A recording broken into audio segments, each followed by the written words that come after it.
रूस यूक्रेन की जंग में रूस पर बढ़े प्रहार का यह मतलब नहीं है कि यूक्रेन को बढ़त मिलने लगी है, बल्कि यह बारूदी बारिश एक रणनीति हो सकती है। ऐसा इसलिए कहा जा सकता है क्योंकि एक तो इससे यूक्रेन के लिए हथियार हासिल करने का रास्ता बनेगा और दूसरा अपने सैनिकों का मनोबल भी ज़ेलेंस्की बढ़ा पाएंगे। लेकिन कीव की नाकामी का यह तथ्य भी है कि यूक्रेन फोर्स अब सरेंडर करने को मजबूर है और उन्हें करने नहीं दिया जा रहा, इसलिए बगावत की चिंगारी फूटती नजर आ रही है। इस रिपोर्ट में देखिए आखिर यूक्रेन की सेना की हकीकत क्या है। नए संकट से घिरे ज़ेलेंस्की सेना की बगावत से दुखी। आप जो सुन रहे हैं वो बिल्कुल सच है।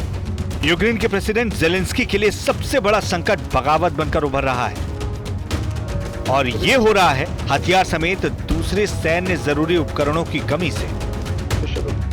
जाहिर है जंग में रूसी सेना के मुकाबले कम क्षमता वाले हथियार लेकर मैदान में डटे जवान ज्यादा समय तक टिक नहीं पाते, फिर भी अपने हौसले से जंग लड़े।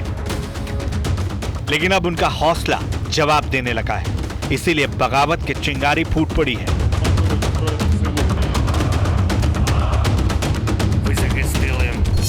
रिपोर्ट बता रही है कि यूक्रेन के सैनिकों के पास हथियारों की भारी कमी है। मददगार देशों से भी हथियार सप्लाई धीमी हो गई है। जिन हथियारों का मदद के तौर पर ऐलान किया जा रहा है वो भी नहीं पहुंच रहे। इसलिए जंग के मैदान में रूस के खिलाफ खड़े सैनिकों के सामने हथियार डालने के अलावा कोई दूसरा चारा नहीं बचा।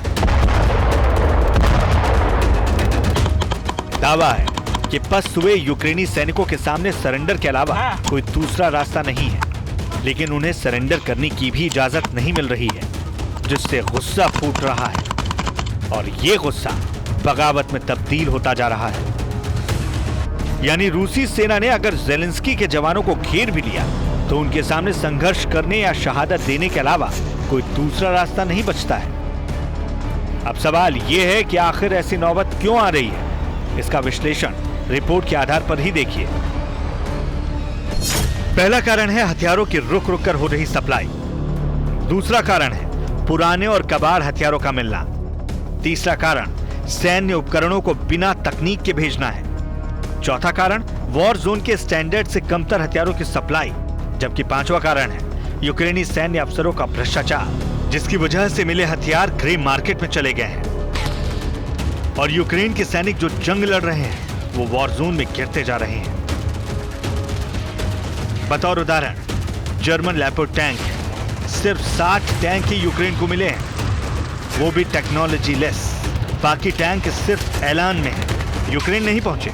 इसीलिए अमेरिका की खुफिया सेवा के एक रिटायर्ड अफसर को यह तक कहना पड़ गया कि अपनी चाल में नाकाम नेटो ने 4 लाख यूक्रेनी सैनिकों की बलि देने को मजबूर कर दिया। हालांकि इसका पुख्ता आंकड़ा नहीं है, लेकिन इतना तय है कि यूक्रेनी सैनिकों की स्थिति जंग में ठीक नहीं है। Bureau report, TV9 Bharatvarsh.